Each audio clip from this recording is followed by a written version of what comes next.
Think of a stock, any stock, one you actually follow. Now, secretly, make a call. Is it going to the moon? Or is it going to crash? Pick one. Don't tell me. Here's the unsettling part. I can price you an option on that stock, right now, without knowing which way you think it's going. And so can the person selling it to you. Because they don't care. Up, down, they've already built a machine that gets paid either way. Your prediction, the thing you've been agonizing over, to them, it's noise. That machine is older than the stock market by 1,000 years. It's a set of scales. And in the course of this video, I'm going to show you how it makes your guess completely worthless. So let's be concrete about what you're pricing. A call option. The right, not the obligation, to buy this stock at $100 1 year from now. Below 100, it expires worthless. Above it, every dollar the stock has climbed is yours. How much is that right worth today? The obvious answer is to use your forecast. The bull is certain it soars. He averages the payoff across his rosy future and gets a big number. The bear is certain it sinks. Same method, darker future, a small one.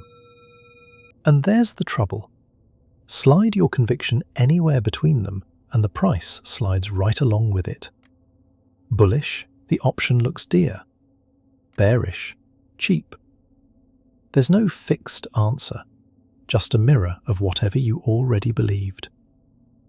The bull and the bear will never shake hands on a price, so this can't be how it's done. There has to be a number that doesn't care what either of them believes. There is. And to find it, you stop forecasting and start building. Here's the move. You're going to manufacture this option out of two ordinary things, a slice of the stock and some borrowed cash, until what you've built is worth exactly what the option is worth. Start with the stock. When the price ticks up $1, this option gains about 60 cents. So to keep pace with it, you hold about 0.6 of a share. But 0.6 of a share on its own is worth more than the option. Too heavy. So you borrow the difference back out, about $48 of it. And there it sits, level. What you're holding now moves dollar for dollar with the option, whatever the stock does next. And the cash it cost you to reach that balance, $14.23, that is the price. Not a forecast, a build cost. And this isn't priced to be right merely on average. Run the stock anywhere, let it soar, let it crater, let it wander home, and at the finish, the thing you built is worth exactly what the option pays. Every path. That's why the price is forced. Quote anything else, and someone could buy from you and sell to you until you were empty. Here's the same fact, drawn. The option's value is a gentle curve. Holding 0.6 of a share is laying a straight rod against that curve, matching its slope. Where the rod kisses the curve is the price. Remember the rod. It's about to explain everything.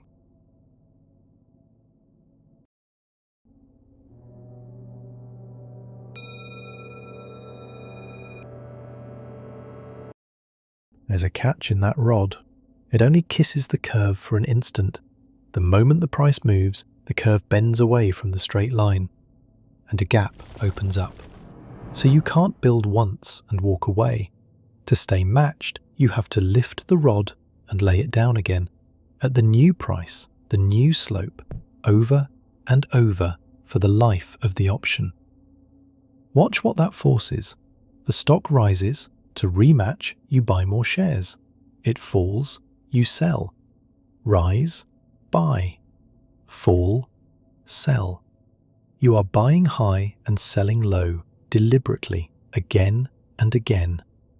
That bleeds money, and each drip is exactly the size of the gap the bend opened, which comes down to one thing only: how hard the stock is shaking. A calm stock barely peels off the rod, and you hardly trade. A wild one tears away every few seconds and the costs pour in. So put a number on the shaking, the volatility. At 15%, this option costs about $9 to hold together. At 30, 14. At 45, 20. The harder it shakes, the more the rod tears, the more you pay. And here is where it closes. Add up every drip of that rebalancing across the whole life of the option, and on average it comes to $14.23, the exact price you charged at the very start. The premium was never a bet on direction. It was the cost of the shaking, handed back to you in advance. Now go back to the prediction you made in secret. It was a bet on direction. So let's find out what direction is actually worth here. Direction is a slow, steady slide along the rod. But the rod is already lying flat against the curve at that spot, and sliding along a line it already matches opens no gap at all. The hedge swallows it whole. So crank it. Make the bull wildly bullish. He's sure it rockets. Make the bear wildly bearish. Certain it collapses. The forecasts balloon to the edges of the screen.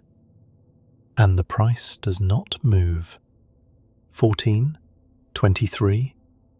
The needle doesn't even twitch. Because only one kind of motion ever leaks through. The shaking, not the steering. Direction lives entirely inside the part the hedge cancels. Your guess wasn't wrong. It was never an input.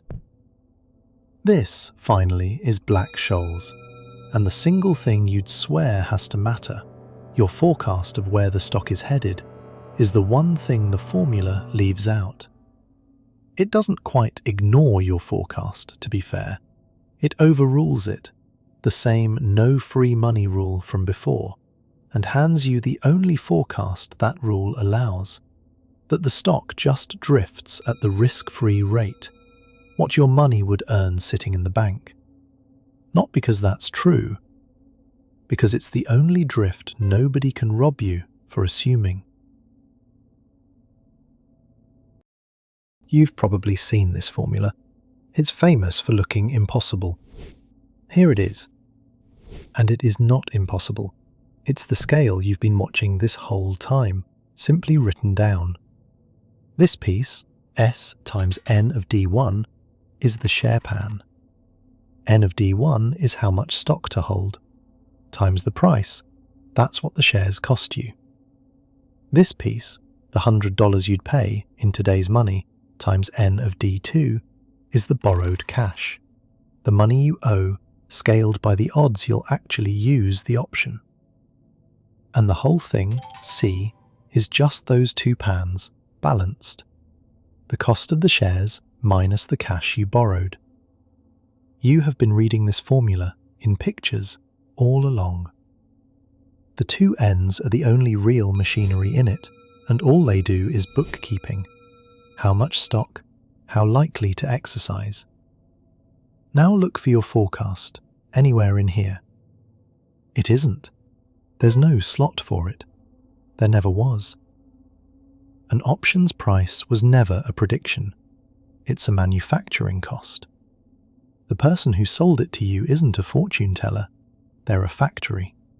They price the thing by building it. That is all Black Scholes is. That is replication. And your guess, the one thing you were certain mattered, was never in the recipe at all.